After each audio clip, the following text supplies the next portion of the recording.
Estevão, Valéria, como é que é trabalhar um tema desse?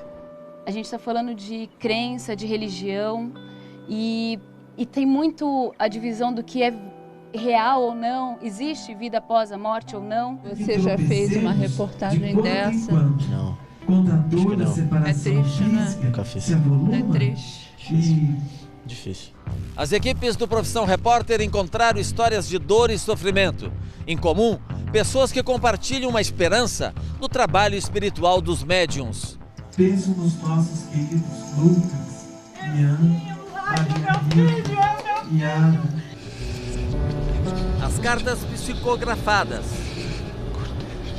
Eu quero meu filho de volta! É como se a gente estivesse no meio do oceano afundando e essas cartas são pequenas boias que eles jogam pra gente. Minha mediunidade, na verdade, ela começou aos 9 anos, 9 a 12 anos, quando eu comecei com sonambulismo. Os espíritos de cura. Eu tenho medo de voltar, tô morta. Não fique pensando nessas coisas. A cidade transformada por um médium internacionalmente famoso. Filho que quiser ser operado visível, é só subir aqui. Uau. É uma tesoura. Sim, dentro do nariz da pessoa. Mas a deve sensação doer que muito. você tem é que não dói nada vendo a imagem. Você vai fazer umas 5 perguntas, você vai. Não mais que isso. Os bastidores da notícia, os desafios da reportagem. Agora no Profissão Repórter.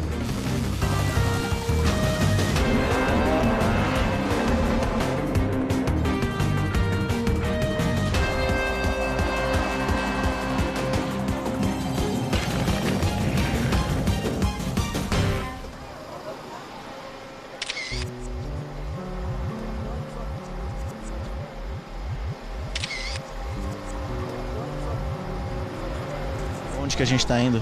Nós estamos indo para Lorena, na casa do médico que faz psicografia, né? A senhora organiza essas caravanas há quanto tempo? Organizo há 5 anos. É. Foi quando meu filho deixou a matéria e foi para o mundo espiritual. O meu filho se enforcou. Lorena fica entre o Rio de Janeiro e São Paulo. É uma viagem de 3 horas. E aí a gente queria entender o que vocês buscam, né? Por que vocês saem, atravessam o estado em busca de uma carta? Perdi um filho, né? Com 27 anos, com câncer. Quantas cartas a senhora já recebeu dele? Mais de 13. Eu não sei o que eu sentiria se eu voltasse para casa sem nenhuma carta. Eu penso muito um dia encontrar com ele. Acho que eu procuro fazer reportagens de questões mais factuais, materiais pelo menos. Aqui a gente está falando daquilo que não é material, que é a dor humana, a consolação e os espíritos, se é que eles existem, né? No Centro Espírita, conhecemos o casal de médiuns, Rogério e Marli. Um prazer conhecer o senhor. Eu sou o Estevão. Essa é a minha amiga Valéria Almeida. Tudo bem? Prazer. Tudo bom? Podemos acompanhar o seu trabalho mais de perto? À vontade, tá bom? A senhora está junto com ela, né? O que tem numa dessas fichas? É o nome do solicitante, ou seja, o nome da pessoa que veio buscar o seu ente querido, né? Aqui, o nome do ente querido, né? Grau de parentesco. E o grau de parentesco. Data de nascimento e data de nascimento e data de desencarne, né? Primeira comunhão? Ai, que fofa! Que linda! Vocês estão aqui por quê? Posso perguntar? Nós tem 6 anos que nós perdemos a nossa filha, naquela foto que estava com a gente. Ela tinha 10 anos na época. Ela teve encefalite viral, né? É como se a gente estivesse no meio do oceano afundando e essas cartas são pequenas boias que jogam pra gente, a gente vai se segurando e vai conseguindo ir em frente. Os médios se concentram em uma sala reservada para fazer a triagem das fichas. Eles permitem a nossa presença ali. Como é que é feita a triagem? Vocês que escolhem as pessoas? Não. os benfeitores estão aqui conosco. Então eles vão nos dizer aqueles que têm condições de estabelecer uma sintonia ainda hoje. Já estou sentindo a aproximação de 2. Os médiuns começam a psicografar. Escrevem durante 3 horas sem parar. E só nossa equipe fica na sala com eles.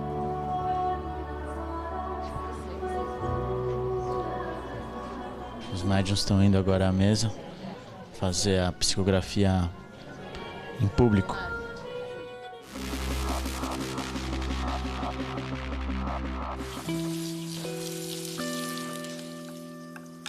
O Nico sofre de um autismo grave.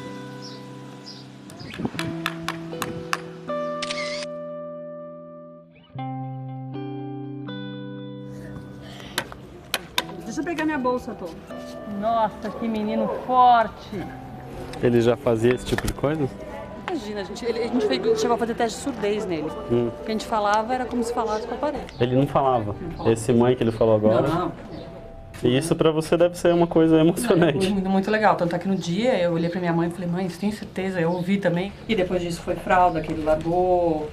A capacidade dele de prestar atenção nas coisas melhorou muito. Cada vez que eu saio daqui é sutil. Não vou dizer pra você, agora curou. Não, é um processo. Alguma coisa eu acredito que tenha acontecido de tratamento pra ele. São 7 horas da manhã de uma quarta-feira e as primeiras pessoas que vêm buscar ajuda já estão chegando. De todos os lugares do mundo e vestidos de branco, centenas de pessoas chegam semanalmente a Abadiânia, no interior de Goiás.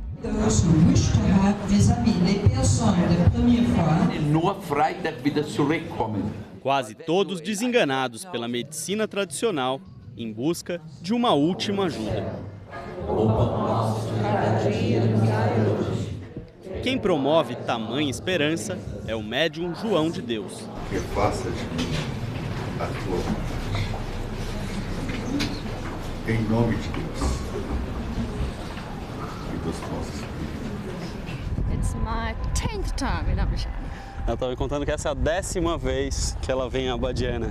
A bailarina sul-africana Chile já passou por 2 diagnósticos de câncer e enfrentou a doença com quimioterapia e viagens periódicas ao Brasil. Quando eu voltei para a África do Sul muito melhor, meu médico me disse, eu não sei o que aconteceu, mas volta para lá. Eu te dou todo o apoio, vá para o Brasil. O movimento dessa multidão de branco virou dinheiro para muita gente da cidade. Ô Samuel, como que o senhor faz quando aparece aí um gringo, um estrangeiro, quer comprar alguma coisa? Como é que faz? Ele entende aí, porque eu não entendo a voz. Os 3 lotes de seu Manuel ficam na rua da casa onde atende o médium João de Deus. Com o passar dos anos, a fachada das casas virou fonte de renda da família.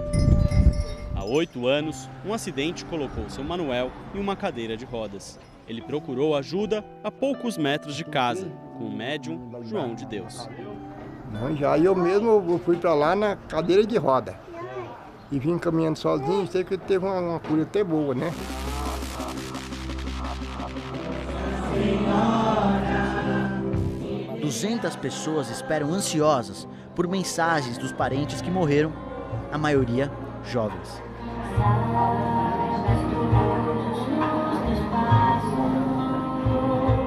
Eles acabaram agora de psicografar e vão começar a ler as cartas. Eles avisam, estou agora com o espírito da menina? Não. E essa carta como é que é? Ele vai escutando, ele diz que vai escutando. E depois como é que ele diz essa carta da Maria do João? Ele começa a ler, as famílias é que identificam quem são os seus entes. Você vai ver como é que funciona. Você vai ver. Agora. Carol, minha irmãzinha amada, olha lá, hein? Nada de desistir ou pensar em cansaço ou desânimo quanto ao vestibular. Eu já sei que vou ter uma irmã médica. Esse é o seu sonho e você vai realizar, minha irmã. No meio do público, outra mensagem é reconhecida. É seu filho, mãe. A saudade é nosso ponto de encontro. Esse é o lar de gente. Penso nos nossos queridos Lucas, Ian, Maria Yara, tia Madelina e todos que me recordam com saudades. Nosso querido tio Sebastião, 10 tiros, 10 botões de rosa. Essa mãe perdeu um filho assassinado com 10 tiros. Ele era policial. Frente de dores e sofrimentos, ficou uns exemplos de...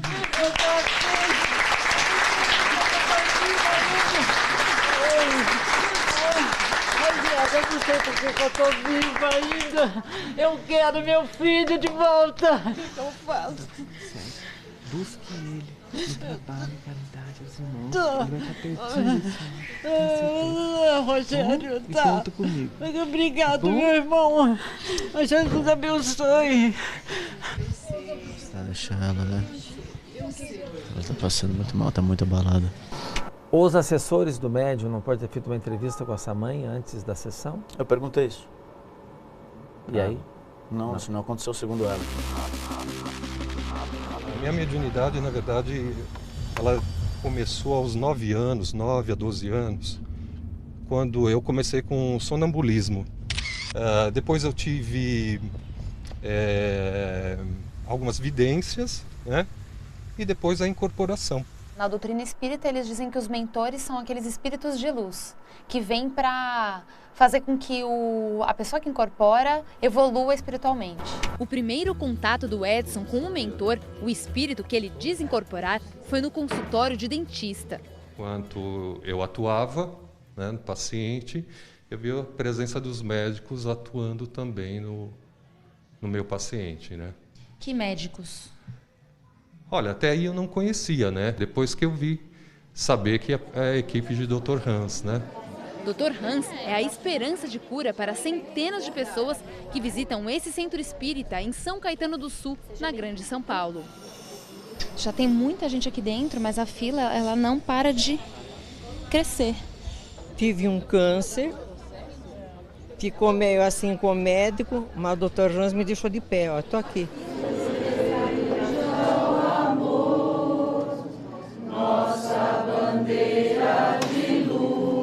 Essa cirurgia não tem corte físico, porém o mentor utiliza um instrumento, que é um cabo de bisturi e uma pinça. Mas na verdade ele fala que não teria necessidade de utilizar esse instrumento, entendeu?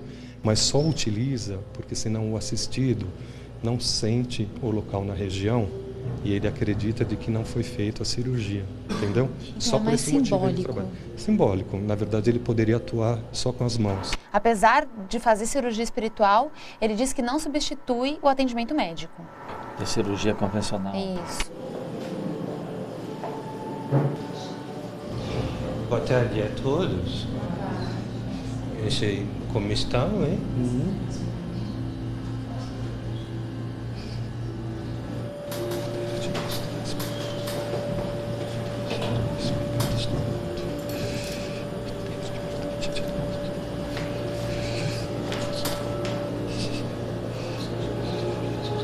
Sentiu alguma coisa durante a cirurgia? Não, é mais a emoção mesmo. O que trouxe a senhora aqui? A fé. A fé. Deixa ela abrir os olhos, porque eu também não quero atrapalhar. Eu já fiz uma cirurgia na cabeça, eu tive um tumor, já deu benigno, mas eu continuo fazendo a cirurgia. Sandra é operada pelo Dr. Hans há 4 anos. Eu tenho medo de voltar ao tumor. Esse não fique pensando nessas coisas, coloque em ação esse o amor, viu? Esse não só esse da boca para fora. O médium não cobra pelas cirurgias espirituais. O centro é mantido com doações e com a venda de lanches feitos pela mãe dele. O pai ajuda no caixa. Alguém tinha que ajudar, tinha que arregaçar as mangas e trabalhar. O que o senhor pode nos dizer em relação à sua vida passada? Esse não gostaria de falar, essa vida passada, hein? Esse para quê? Esse no que esse ajudaria? Esse não contribuiria com nada? Esse o que importa, esse é o presente, aquilo que estamos realizando, e esse compreende? Depois de atender cerca de 200 pessoas, o médium volta a ser apenas Edson. Bebendo muita água. você perde totalmente a consciência ou você se lembra, por exemplo, das nossas conversas? Eu não sou médium inconsciente, eu sou a maioria das vezes consciente ou semiconsciente, tem hora que eu sumo um pouquinho, volto. E como é que ele decide se transformar novamente? Ele diz que é o momento em que ele está disposto e o espírito ao mesmo tempo também está disposto. O Dr. Hans me deixa bem assim tranquilo, porque eu acredito que eu tenho assim muita afinidade com ele. E ele conhece, na verdade, o que habita dentro de mim. Aí, eu fiquei pensando, poxa, existem vários médiuns que incorporam, que dizem incorporar o espírito de Hans. Será que é o mesmo espírito? Então eu parti para uma investigação. Sim. E acabei encontrando aí outros médiuns que também incorporam o espírito de Hans.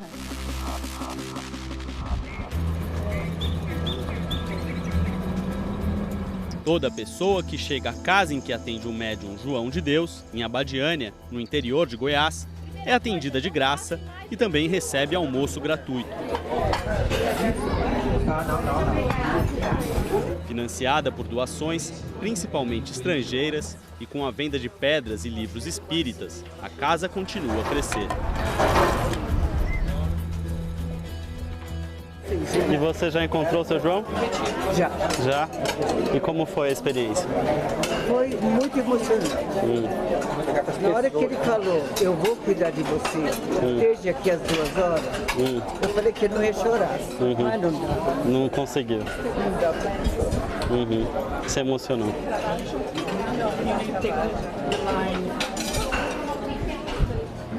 João de Deus atende dentro de uma sala que não temos acesso, mas em algumas ocasiões aparece nesse palco para fazer intervenções visíveis.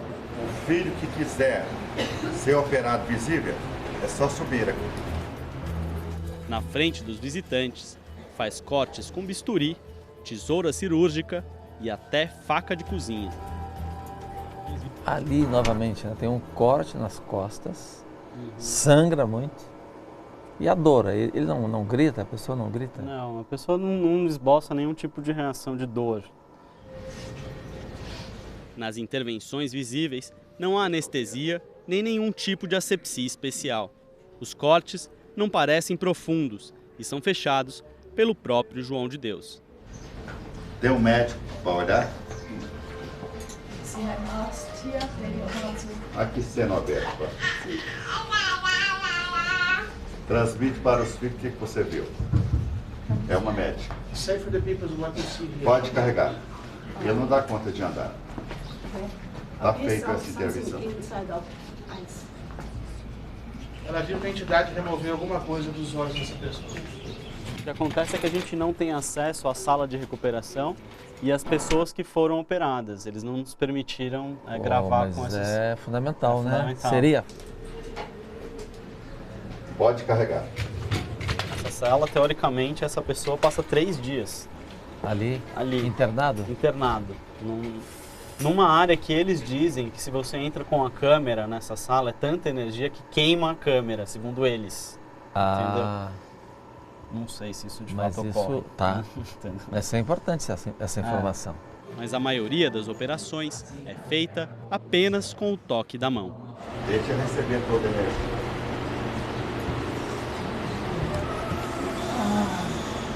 Pode carregar, porque não dá conta de andar. Ele está operado. Vamos então, nesse momento, entender que todos que estiverem fazendo tratamento aqui precisam continuar com seus tratamentos médicos. Você já fez uma reportagem dessa? Não. Contador da separação É triste, né? física, Nunca fiz. se avoluma É triste. Difícil. A tristeza de Angelina é consolada quando a Marli começa a ler uma das cartas. Mãe, cadê seu sorriso bonito? Cadê, mãe?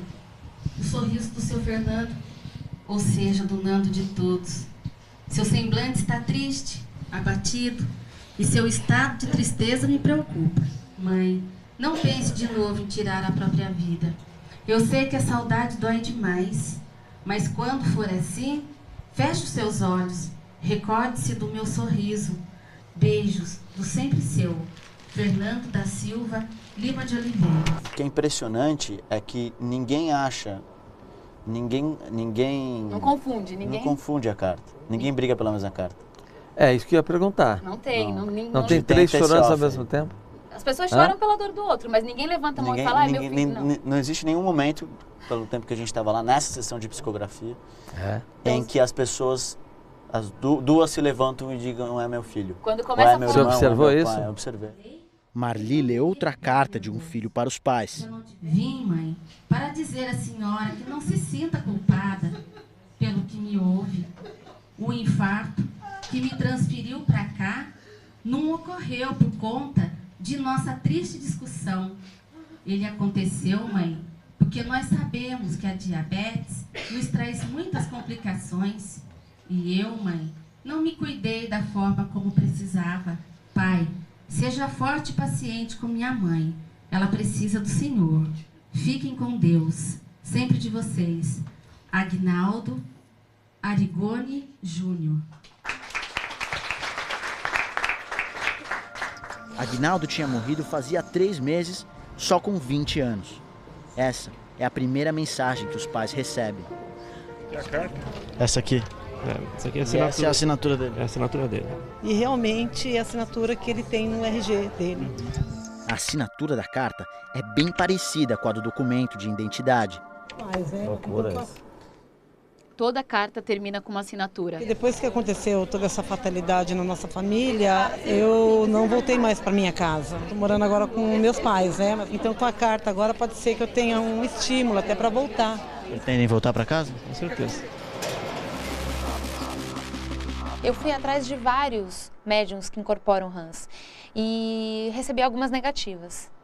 Uns disseram que não poderiam participar da reportagem porque isso aumentaria a demanda do centro, eles não estariam prontos para atender essa demanda. Outros disseram que o próprio espírito consultado disse que não, né? Mas esse outro médium do Rio de Janeiro disse sim.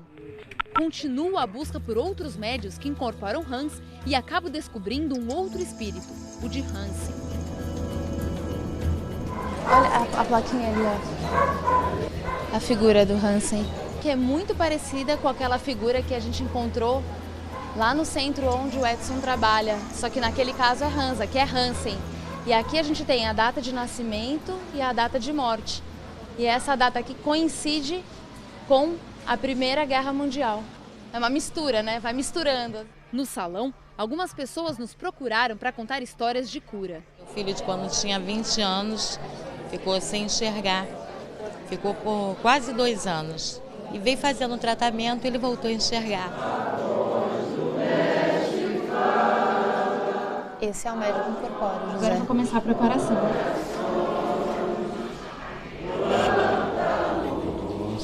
Os cristais, temos alguns quadros, né? Tem ali o Chico Xavier, né? A imagem da Nossa Senhora Aparecida.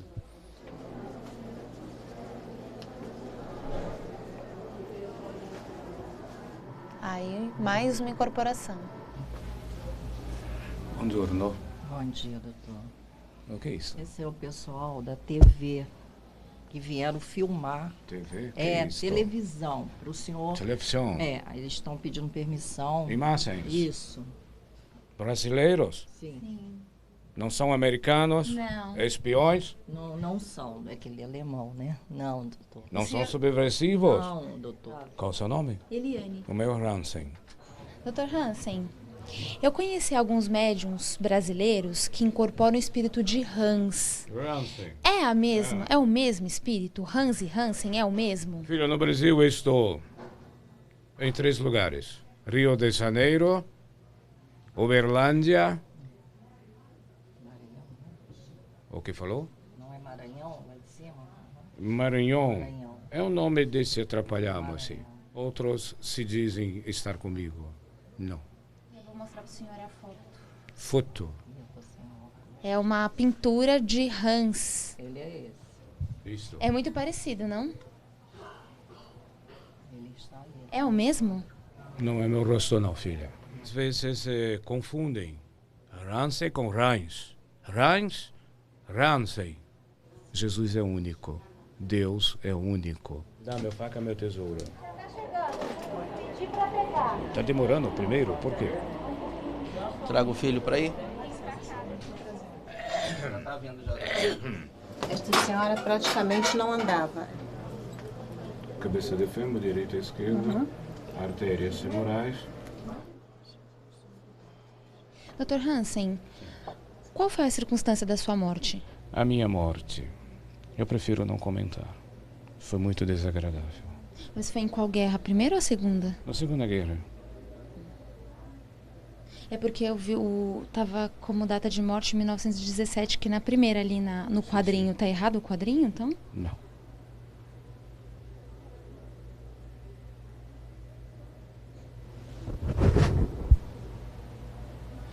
Às vezes mudam muitas coisas. Tá doendo, filha? Não. Não dói. Deus abençoe.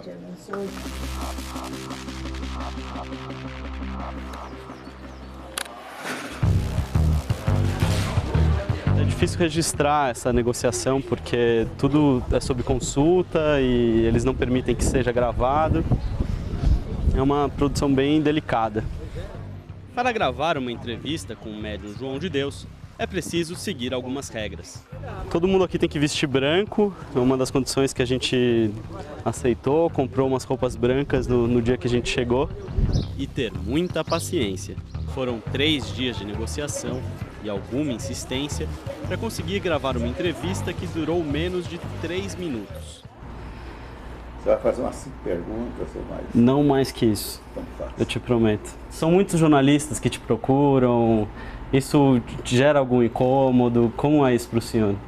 Para mim, jornalista, já você esteve aqui, você está a par, que todo jornalista, para mim, faz parte da minha vida. Foi o que me fez abertura para outros países. Espíritos que são de 1000 anos antes de Cristo, como o rei Salomão, né? Como é receber esse tipo de entidade? O senhor fica com algum registro? Como é isso para o senhor? Eu sou inconsciente, eu faço é dormir. Não fica nada de registro. Entendi. O senhor me contaria um pouquinho, muito brevemente, a sua história, assim, de onde o senhor veio? Eu sou de uma cidade do interior, sou alfaiate, e tenho essa missão já há 60 anos. Agora, senti falta de uma pergunta mais contundente ou explicar um detalhe ali, como ele usa faca, como usa tesoura, não são instrumentos usados pelos médicos? Tá certo, muito obrigado por me receber e pelo seu trabalho. É um prazer te conhecer. Muito obrigado. Agora, ali, estava vendo, você que encerrou a entrevista e não ele. Você estava bem constrangido, você acha ou não? Eu estava. Teve uma outra coisa que eu acho que também não entra na edição, mas ele veio com uma conversa anterior a isso que meu pai estava com problema e que... Essa questão do meu pai me pegou um pouco, sim, mas depois foi explicada que meu pai estava num período de muito trabalho, era estresse e tal, enfim, segundo ele. E de fato meu pai estava num período... Segundo o João? Segundo o próprio João. Mas isso te abalou? Lógico. Fiquei preocupado, né? Porque ele é um cara... Então, na verdade, nele. Não, em alguma medida sim, né? Não, mas assim, é muito interessante, na verdade, o processo. Tem muitas coisas que eu não registrei que foram, assim, incríveis de assistir. Eu vi ele virando para uma pessoa e falar, filho, no seu caso eu sinto muito, na fila, de encostar no cara e falar, eu não tenho o que fazer. E a pessoa desabar, assim, entendeu? Caramba. Então, são situações incríveis. As duas assim, coisas? Ele faz as duas coisas. Mas você tem isso gravado? Não. Você vai ver ainda hoje a volta para casa depois da perda do filho. Os cientistas que estudaram a veracidade das cartas psicografadas. O que vocês concluíram nessa pesquisa, precisamente?